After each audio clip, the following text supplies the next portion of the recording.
UX Podcast Episode 250.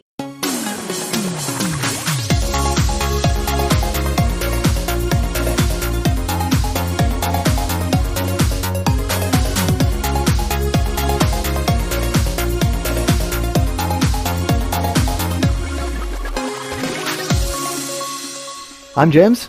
And I'm Pat. And this is UX Podcast, balancing business, technology and people every other week for 250 episodes and almost 10 years, with listeners in 197 countries and territories, from Liechtenstein to Nepal. Thank you for hanging with us and our guests for the past 250 episodes. And whether you have listened to just a handful of episodes or all 250, then we're happy that you're with us and hope that you've found episodes that are useful for you and your work.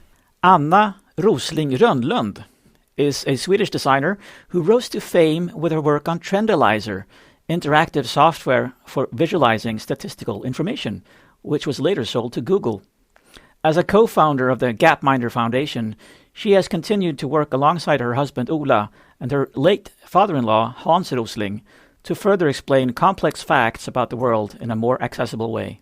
In 2017, she spoke at the TED conference where she explained the power of data visualization. In 2017, she also collaborated with Hans and Ola on the global bestseller Factfulness, of which Bill Gates said, "One of the most important books I've ever read, an indispensable guide to thinking clearly about the world." In 2016, she announced Dollar Street, a website that portrays how people of varying cultures and incomes live around the world on a virtual street of homes. UX designer is the role closest to Anna's heart.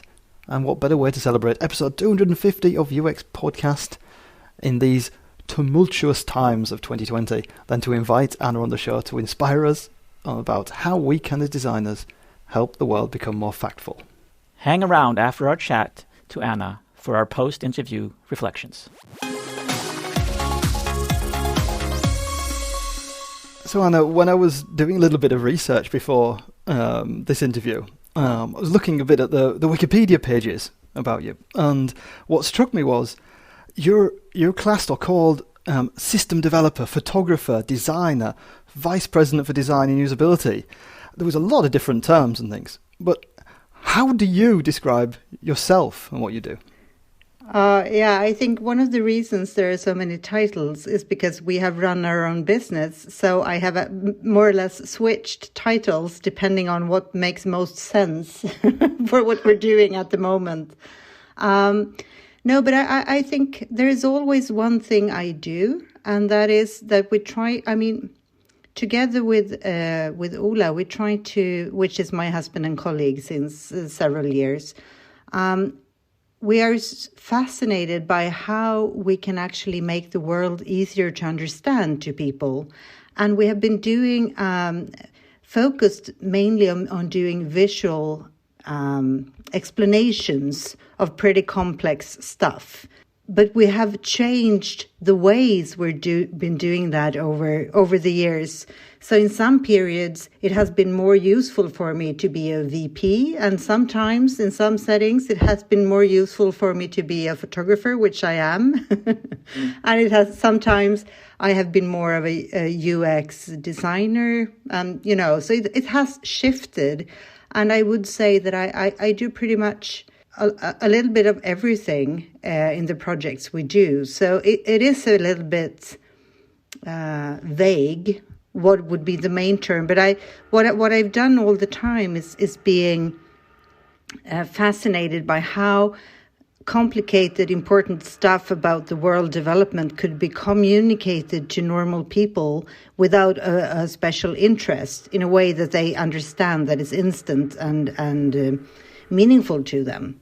I think those of us who do have UX or have ended up with UX in our titles or how we describe ourselves probably have a very similar-ish story, that we get involved in so many pies, our fingers are all over the place, and the titles vary a lot depending on where you end up just now. But I would say that UX is probably the title that is closest to my heart, which is sort of trying to make sense of a lot of things for people.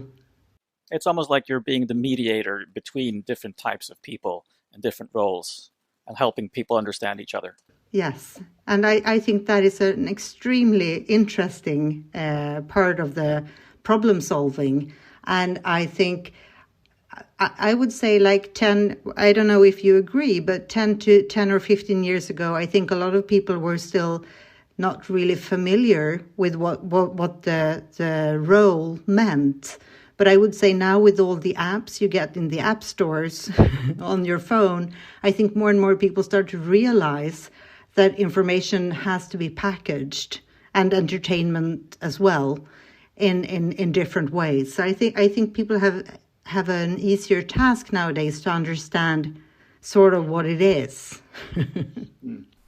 I think definitely the fact that we've 10 years ago when everyone started to, or a lot more people started to have interfaces in their pockets through mobile phones, then that of course created, I think, a new relationship for the everyday person and the importance of having something that was well thought through and communicated or designed for their needs. Yeah, and so I think if someone would have wanting to understand what I was doing on a regular basis, I think they would have a harder time understanding that 10 years back than today. That's a good point. Talking about explaining, one thing that and you notice when you read Factfulness, that there are quite a few phrases that come up, factfulness itself, but also things like possibilist, terms which are coined by you, Ola, and Hans. Yes. Do you want to explain them a little bit? I think I could start by just saying that what we have tried to do in the book Factfulness was actually trying to explain the world with words that we thought were the best words to explain everything with, rather than using the words that was already there. And one of the main things is to get rid of the sort of academic tone that you usually have as soon as it becomes something serious topic, or trying to explain science in a way that is understandable. So factfulness is a term that Ola actually coined, and it's trying to be factful. I mean, it's a playing with the word mindfulness, being factfulness. So and he actually he got that into his brain when we were struggling early on actually before writing the book, but when we realized we would probably need to write a book, and we were struggling with what we wanted people to do. I mean, one thing is trying to get the information into their brain, and another is to find ways, help them to actually make sense of the information and have it stick. So we thought quite a lot about, a big portion of it is actually more around being more aware of yourself and your thought processes and how they lead you wrong, rather than just filling the brain with facts, which you also need to do. But the main challenge that we have been fighting for several years is that we realized that people thought that they knew what the world was like around them. But when we started testing, and when we did that, we realized that they were usually wrong. And how do you have someone actually learn about something they think that they already know? So we were thinking quite a lot about that process, and then driving out to our we have a small cottage out at Värmdö, outside of Djurönäset, which is like a conference place. And when Ola was driving, he saw they had huge signs about you could go on a mindfulness weekend or something. And then he was like driving, thinking about being factful. How can people be factful? And then he saw the word mindfulness, and then suddenly he just sort of built them together and was like, hey, it's factfulness must be the term that we're looking for. So that was basically how that term how that got into our phrasing, you could say. And being a possibilist is more about all the time you hear people being either optimist or pessimist about the future or the now, even the present, and that term grew out of a frustration that Hans had felt for quite a time, that he was a bit irritated that if you try to show people that the world has improved in several ways, they easily say to you like, but you're one of those optimists. While it's just showing some of the trends has actually been positive, because in most people's minds, they think of the world in a very dystopic and negative way. So it's all about trying to be led by facts here as well, by actually being humble and actually check the data and see that humanity has achieved quite a lot over the years. If you look especially in the health and education and economy sectors, you can see a lot of positive things has happened that we usually tend to forget about because we focus so much on everything that goes bad, like the environment, for instance. So it's like trying to be humble and be guided by the facts that is actually out there, and be positive that positive change can happen, but it will not automatically happen. And it's sort of staying and be data driven in between the optimist and pessimist kind of camps. I like both terms, but the possibilist, that did actually ring quite a good tone with me, because I often would say I'm a realist, and I've thought about during the years how realism does have a little bit negative aspect to that as well, but possibilist does actually capture that aspirational side of things and curious side of things without losing the connection to the reality that we live in. Yeah, exactly. I mean, it is possible that we can change things into the future, most likely in many areas, but it's not a necessity that it will happen by itself. And some areas we might have a hard time solving or even fail solving. So it's not, I think that is the importance to not be too naive, thinking that everything will work by itself, because of course it will not. But we have achieved quite a lot over the years. I love this, because what you're essentially doing is not, again, you're learning that people don't really know that they don't know much about the world, but you're not telling the facts. You're actually helping them become more resilient towards reading facts from others and understanding how to interpret that, and perhaps, as you said, being able to question your own view of the world. I mean, that's really impressive, because I think you have really managed to help people consume this information in a fun and entertaining way, as you were talking about before, making it something that you kind of wanted to and want to dive into and have fun with. And you have people talking over dinners about these ideas because it's just enjoyable. So, I mean, kudos to that, because that's been a really good job you've done.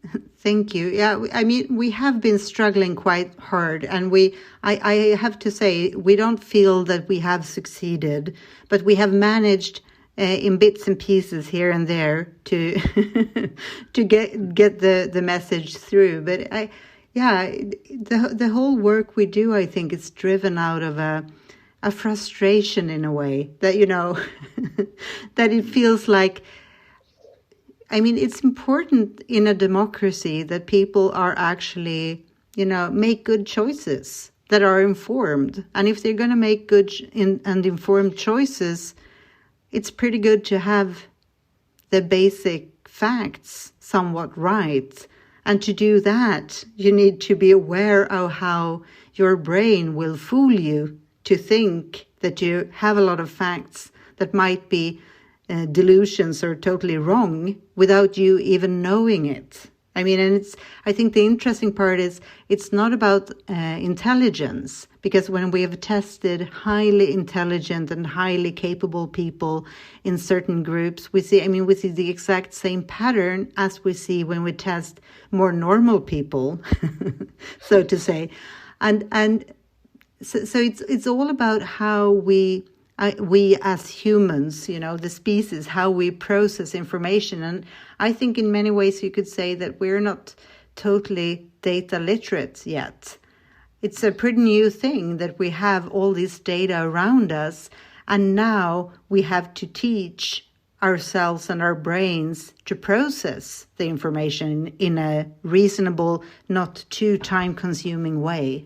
Sorry, I was going to say that I think this year in particular with the pandemic, it feels like it's been the year of the visualization. You might say it's the year of COVID, but it's the year of the visualization. I don't think I've ever seen so many variations of how you visualize data as we've seen this year, which of course I think gives the appearance of being fact-based. When it comes to that data, we do have the problem that the pandemic is so new and we know so little about it, and we have a very scattered data so far. So, I mean, you could still think about what about the data quality of the things that gets visualized, or is it really giving the right picture? That I think is a very interesting part of the problem. Because if you think about the data that we have been working with, usually we work with sort of the boring, the boring statistics that the big organizations have been collecting for maybe 50 or 30 or 70 years or so, and they do the same data gathering on a yearly or every 3 years or something in all countries, and compile it to data sets that no one sees, more or less, within the big organizations. And what we have been doing is to basically try to make that data come to life, or at least the parts that the science community usually agrees on as sort of the a little bit dull background information that is not very disputed. While when COVID comes now, you have a completely new thing with a lot of different data teams all over the world gathering these fractions of data, and we start to visualize. And I agree, it's very interesting to see all these visualizations, but in many cases I think the data is not as mature. So I think it will be interesting to see when we have a bigger picture how we would best describe the trends and causes and, all that. Isn't this the danger of the data visualization? I mean, one graph which is more predictive and one graph which is based on historic data, they can look the same and appear all equally factful, if you will, but the one can be deceitful, and this is what you usually say about statistics. Statistics damn lies. I mean, visualizations are in that area as well, in that some things can seem so simple to understand when it's visualized, and that can be helpful, but it can also be extremely dangerous, I think. Yeah, and I think that is the interesting part with doing visualizations that people believe in, that it's easily a field where the one who is most talented in making beautiful visualizations will win people's understanding of a whole field. Because even if you have a lot of scientists making extremely well performed studies, I mean, there are very few people out there that would actually consume those studies seriously, So if someone managed to do a very catchy visualization that might be wrong, it can be very hard to get rid of that understanding from people's minds. So it becomes kind of factfulness versus fakefulness, and like knowing how do you know when to be humble and when to challenge something presented as a fact, and when to be open to new information. It's and I think actually that is one of the biggest challenges for humanity for the coming maybe 20-30 years, to figure out how we can teach data literacy in a meaningful realistic way in classrooms all over the world, so that students get a sort of a basic ability to read data in a reasonable way, because I think that will be one of the key knowledges to actually have to be successful in many areas, including, private life, how you choose and what you go for, and, not losing everything you own on the lottery or whatever it can be.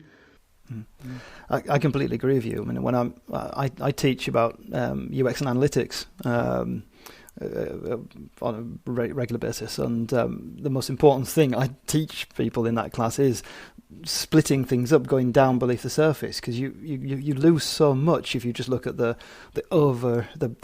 big picture and don't understand what lies underneath the surface. Yes. Yeah, and it's a tricky thing. I totally agree. Yeah. I think when it comes to methodology, it's interesting. In one case, you may have research that you found that is historic, whereas you want to visualize something that I know you've been doing with, for example, Dollar Street, and you make use of other people to help you visualize, in that you're not the only one doing it, but people who are actually immersed in that situation that you want to visualize are the people who are also contributing. Tell us a bit about how that methodology worked for you. No, so I would say Dollar Street is also grown out of a frustration that very often when we and it started from my own frustration, actually, because we started in Gapminder to visualize time series data where we were comparing, looking at how countries were performing in different indicators over time. And suddenly, for the first time, I thought that I could understand the big trends in a way that was wonderful. But as we very often were looking at GDP per capita as one of the indicators, I had a pretty hard time actually grasping what those numbers would mean in everyday life. When you see proportions, but you get no images in your head. So as I was studying to become a photographer at that point, it was a very obvious way to go to think that, hey, what if we start adding photos from people's lives or everyday life into the data, so we can actually sort of map the big generic country trends with some sort of an everyday life kind of context. What does it look like if you live on $1 a day versus if you live on $10 a day or $100 a day? Then also the idea that a lot of people actually have a hard time, as soon as they see statistics and they see charts and graphs, a lot of people actually get negative and don't want to look because they don't consider themselves being data people or interested in stats or maths or so on. So we thought about, is there a way where we can be more instant and find a way of communicating to normal people and sort of trick the brain not to think about the economy axis but anyway, use it. So then we created the Dollar Street, which is basically an economy axis, from poor to rich. And then we have sent out photographers to visit homes on all different income levels all over the world. And we systematically take photos in their homes to look at everyday items like stoves, toilets, beds, and so forth, to sort of get an overview of the basic human home functions that we do have in all homes, independently of income level. I mean, all of us need to solve hygiene and food and sleep, and it will, of course, vary depending on the income level we are at. So we were interested in trying to see not only the gradual change from being absolute in like extreme poverty and all the way up to being, normally wealthy, like a typical Swede. I mean, of course, we would love to have a super rich home as well, but at least we're going to the corner where where we the sort of the high income country, what does life look like for a middle or high income person in that context, so that you can get the overall view of the world and look at not only the difference within the world but also within countries. So we try to do, I mean, it's an ongoing project, and now I think we have 450 homes in 65 countries or something, and we have a huge matrix of the homes we would actually need to fulfill to make Dollar Street not only representative for life on the different income levels in general, but also for life within countries. So it's a pretty big statistical task, and it's a bit basically the project is huge in that sense, and we're just early on, and we move on slowly, stepwise, but we do fill the matrix little by little. So the whole idea, I mean, in the ideal world, we would have within a few years a pretty good coverage to see life on different income levels within countries and also all over the world as a whole. And then we're hoping that we could actually find a way where we could, like let's say every 10 years or every 20 years, go back to the same GPS coordinates and see what has happened on that spot. That would be a dream scenario, to sort of have this as a baseline and make it into an history project. But I mean, we'll see how that goes, because we're a small non-profit, so things moves not as rapidly that we would sometimes prefer. I think that'd be wonderful to achieve. I was thinking just now as well about how even from, if you're UX or your design team is working maybe internationally, that Dollar Street could even be used as inspiration or understanding about how other countries are. You know, if you're building a product, you're pricing a product, you're trying to understand, get a feeling for how life is somewhere else, then Dollar Street can maybe help you with research or understanding. And I mean, exactly, and it can be used also in corporates in general. If you're looking at different markets, it's a pretty useful thing, because quite often we have ideas about the world, and very often they are not as statistically relevant, because when we have been traveling to a country, for instance, we have a sense that we know what life is like there. But if we're realistic and think about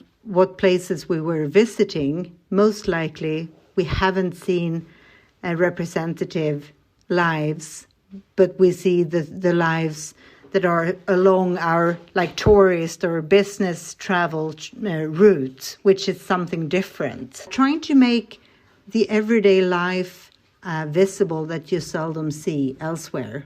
Everything that doesn't fit the news, because it's too, those families we have visited are much more common than the ones we see in the news, but we seldom see them because, of course, people want to hear about everything dramatic and fantastic that happens, and Dollar Street is just, plain everyday lives, which is pretty amazing, I think. So you can basically stay at home without traveling and still explore everyday life in a lot of different other places.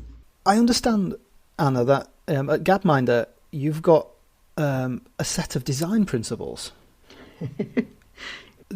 What are they? They are also changing. So that sounds good, though, that they don't stand still, because that's like updating your knowledge and what you believe in things. Yeah, but you could say that the overarching idea is always to get rid of everything that distracts from the core information, trying to keep it simple, plain, and explain things stepwise in normal language rather than using academic lingo, and usually take people through it step by step. I would say that would be the core thing.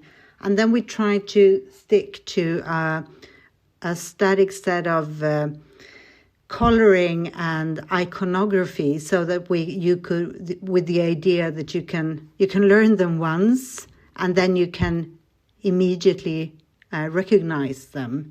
For instance, we have divided the world into 4 regions rather than 5 or 6 or 7 or whatever regions different organizations use, and we color them.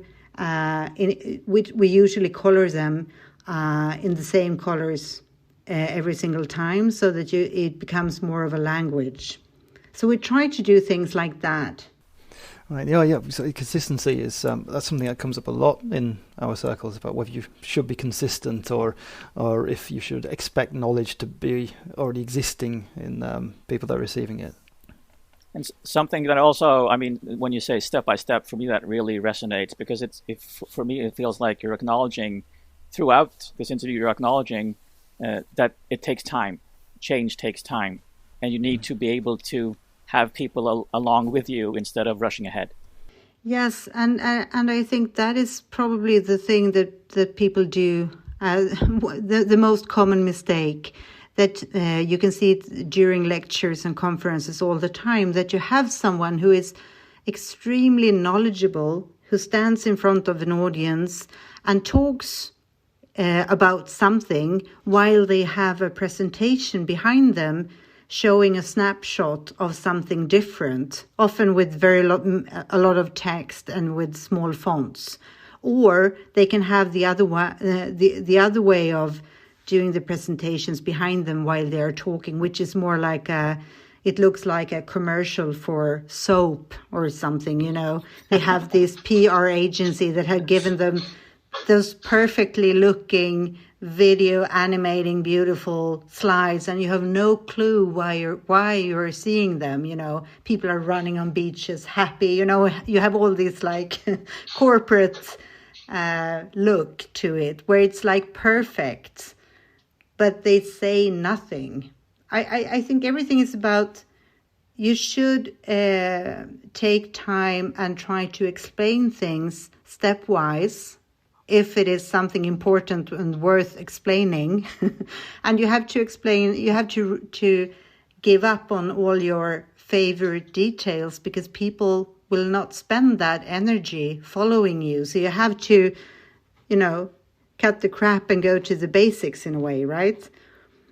And I think our biggest challenge has been, we want to communicate things people are not interested in to the people that are the least interested, right? The ones who are not interested in global development at all. We want to give them a glimpse, or give them the big global proportions and trends rapidly, so that they can have a better understanding of the world as a whole. But we are not expecting them to invest time and interest, because we don't think they have it. But we think if we can introduce them, most likely it will be useful for them, and hopefully they would also feel that it is pretty interesting. Because when it comes to, when we think about it, the subjects we talk about, I mean, it's life and death and sex, but it's in statistical terms, so they get pretty boring. But I mean, it can't get much more interesting than that. It's the basics of all drama you see is around those terms. But when we see overly dramatic information, we have these Hollywood productions with all these enormous action scenes that sticks in our brains, and we have the media, the news media, who shows us all dramatic things that happens around us. It's very hard to keep a fact-based worldview that is reasonable, because we have fragments that stick with us that are very far from statistically relevant. So, I mean, it's all about trying to buy ourselves a little bit of time to get into the brains of people, when they actually prefer to consume Netflix rather than hearing something more about the global development, right? Yeah. It's a challenge when we're fed so much drama to keep us factful. Yeah, and it is hard and curious. I think that was a perfect note to end on, actually. I mean, that was a beautiful summary of our goals and reaching the people who actually aren't even interested, but believing that it will be useful to them if the information does reach them in the end. Yeah, and I think that is also what is that's the whole fun, I think, because if we talk to people who are overly interested already, I think that can be a waste of time, because they could spend a Saturday evening reading a very serious journal, an academic journal about the topic, and dive into details. But if they do that in a certain topic, then they will be ignorant in topics around that. So they will not have the same time to invest in other topics. So we have to give them the overview about the rest anyways. So it's a pretty interesting field, I think. Frustrating, but fun. And it's important to have some fun. Yeah. Thank you, Anna, for spending the time with us today. Thank you so much. Thank you for having me.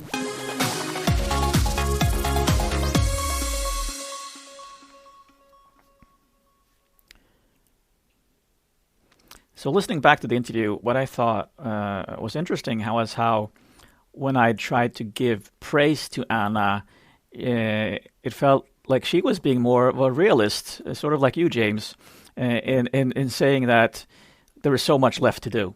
So, I mean, it doesn't stop here. They've done, I mean, in my eyes, quite a lot, but I understand where she's coming from, because the more she learns, of course, that there is to do. And of course, that obviously feels daunting. And as she says, they're a small nonprofit working on these huge tasks. I suppose when it boils down to it, the gap-minder questions that they pose and question people all the time, there's still a lot of people getting those questions wrong. So I understand that if they're not noticing a massive change of how people perceive the world and how many people have changed to having a fact-based outlook on the world, then they're only at the beginning of the hill, or we are only at the beginning of this journey. At the same time, I mean, the people you and I talk to a lot, and I believe a lot of listeners to the show are so aware of what we have to do with regards to paying attention to the facts around us and being able to convey those in the best possible manner, because that is what we do as designers. We convey information to other people in the best possible way. And of course, just being aware of the dangers, I think that was really good how she brought up that a visualization that is wrong but good is hard to get rid of, which means that we have a challenge there in that if we visualize something that is really hugely successful but realize later on that it's not conveying the correct information, then it's actually hard to walk And this back. is something, though, we've known for eons, that when you produce dramatic stories, dramatic news, exactly like they talk about in Factfulness and what Anna said about as well, that if you create something dramatic, then it gets attention, and then the drama is what you remember. When that is then fact-checked and proved to be incorrect, the retraction never gets as much, if it's even retracted, it never gets the momentum of the original piece. So people will carry that incorrect information with them for a long, long time, possibly even a generation or two, depending on what it is that's been pushed out there incorrectly. Yeah. And that ties in well what the point she's making about she doesn't want to reach the people who already are passionate, who already are interested. She wants to reach the uninterested, because those are the people who won't go back and read the corrections and understand that what they read before was perhaps wrong, but instead will just go forward and keep repeating the same misstatements, really. Listeners to this show, regular long-term listeners, will know that I am not one who finishes books a huge amount of the time. I'm an expert at starting, but not fantastic at finishing. I can say, though, Factfulness I have actually completely read. And, thank you. And I'm going to read it again it's such an important read, and I'm going to go as far as say that I think that every single child should read this before they finish their education, their formal education. Yeah, I'll definitely agree with you. Yeah, it's just too important. The whole thing about being able to understand how to fact check stuff, or basically how to be factful with information and all the information that's thrown at us constantly. It's a fundamental thing we need to be better at, which means we have to start with we have to make sure the children get their heads around it. Yeah.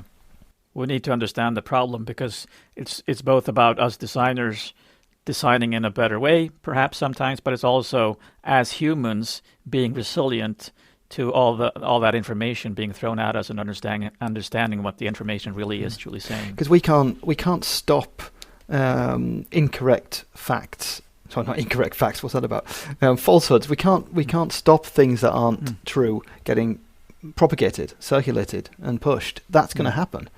But we can be better at understanding and learning when they aren't true, and maybe how we can find out what really is true. And at the same time, I can't shake this idea that sometimes it comes down to what I felt that Anna is doing a lot with Dollar Street, is that she's including the people who are the subjects of the data within the data. So for me, that's a step towards listening to the people you are trying to make data out of. So I'm looking at the way that you and I often talk about how extremely, extremely valuable it is to draw on a whiteboard, but draw on a whiteboard together. Like, you draw a line when you're in a client meeting, you draw a line, but then you hand over the pen to the client. We were handing over the pen to people so that they can explain their worldview to us. And that will help us as designers explain everyone's worldview better. A little bit of empathy and humility. Yeah, humility is probably a good way to look at it as well. Now, for recommended listening this time, I've pulled out one that's reasonably new, not that many months old, but it felt relevant. What I've chosen this time is Figure It Out, which was episode 242 with Stephen Anderson and Carl Fast. Do you understand why I think it's relevant, Pat? Well, yeah, I think so. I mean, it's also about how we explain things, how we figure things out, how we help ourselves and others try out new models of thinking to better explain the world. And I also like the whole thing. We figure it out. We're talking about cognition and how that is beyond our mind. You know, we use props, we use things, visualizations as part of our understanding. Exactly. And that for me is a lot of what Gapminder and Hans Rosling and Anna and Ola have been about, is extending our cognition, our understanding, our minds into the visualizations in the world, the factfulness world. Something else I thought might be useful, worthy to mention, is that we've got, because we've got listeners in 197 countries and territories around the world, and Dollar Street might need or benefit from pictures from your home or in your country. And there's a form you can fill in and instructions on Dollar Street's website that tells you how you can go about doing that. We'll add the links to both the form and the instructions to the show notes. Also, a quick reminder, you can contribute to funding UX Podcast by visiting uxpodcast.com/support. And just as valuable, if not more so, is by volunteering to help us with transcripts and publishing. Just email us or get in touch however you fancy and raise your hand. Remember to keep moving. See you on the other side. Why did we do them like that? It's 250 episodes and we're kind of playing around with our outros. It's just wrong.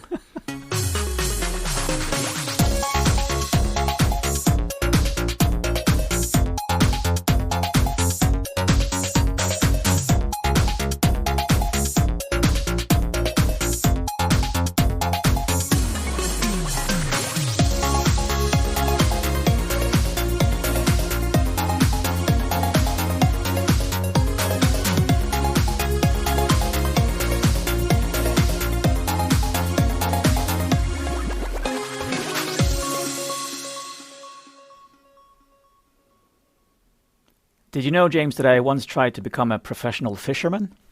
No, I didn't know how you tried to become a professional fisherman. Yeah, I discovered I couldn't live on my net income. Oh,